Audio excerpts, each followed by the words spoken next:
ਖਾਨ ਸਾਹਿਬ ਉਲਟੀ ਸ਼ਲਵਾਰ ਪਾ ਕੇ ਭਲਾ ਤੁਸੀਂ ਕੀ ਲੱਗਣ ਨਹੀਂ ਸੀਗੇ? मुल्क का ex prime minister. Khan Sahib ਮੈਂ ਤੁਹਾਨੂੰ ਜਲਸੇ ਦੇ ਕੇ ਡਰ ਗਿਆ ਸੀਗਾ क्यों डरे हुए थे? ਕਿਉਂਕਿ ਤੁਸੀਂ ਸ਼ਲਵਾਰ ਉਲਟੀ ਪਾ ਕੇ ਆ ਗਏ ਸੀਗੇ। और फिर ਖਾਨ ਸਾਹਿਬ ਇਹ ਤੁਹਾਡੇ ਸਪੋਰਟਰਾਂ ਨੂੰ ਪਤਾ ਵਾ ਕਿ ਤੁਸੀਂ ਉਲਟੀ ਸ਼ਲਵਾਰ ਪਾਉਂਦੇ ਜੇ?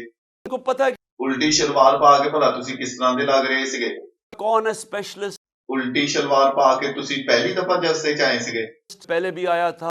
ਖਾਨ ਸਾਹਿਬ ਉਲਟੀ ਸ਼ਲਵਾਰ ਨਾ ਪਾਇਆ ਕਰੋ। वोट नहीं मिलेगी। ਅੱਛਾ ਤੁਸੀਂ ਉਲਟੀ ਸ਼ਲਵਾਰ ਪਾ ਕੇ ਜ਼ਿਆਦਾਤਰ ਕਿੱਥੇ ਜਾਂਦੇ ਜੇ? बड़े जलसों में। ਖਾਨ ਸਾਹਿਬ ਅਗਰ ਤੁਸੀਂ ਸ਼ਲਵਾਰ ਪਾਓ ਹੀ ਨਾ ਤੇ ਫੇਰ? पब्लिक में निकल नहीं सकता। ਖਾਨ ਸਾਹਿਬ ਅਗਰ ਤੁਸੀਂ ਉਲਟੀ ਹੀ ਸ਼ਲਵਾਰ ਪਾਣੀ ਆ ਤੇ ਇਹਦਾ ਤੁਸੀਂ ਕਿਹਨੂੰ ਕਿਹਨੂੰ ਮਸ਼ਵਰਾ ਦੇਣਾ ਚਾਹੋਗੇ? मेरे ख्याल में आप सबको ਖਾਨ ਸਾਹਿਬ ਉਲਟੀ ਸ਼ਲਵਾਰ ਪਾ ਕੇ ਭਲਾ ਤੁਸੀਂ ਕੀ ਲੱਗਣ ਨਹੀਂ ਸੀਗੇ? मुल्क का एक्स प्राइम मिनिस्टर।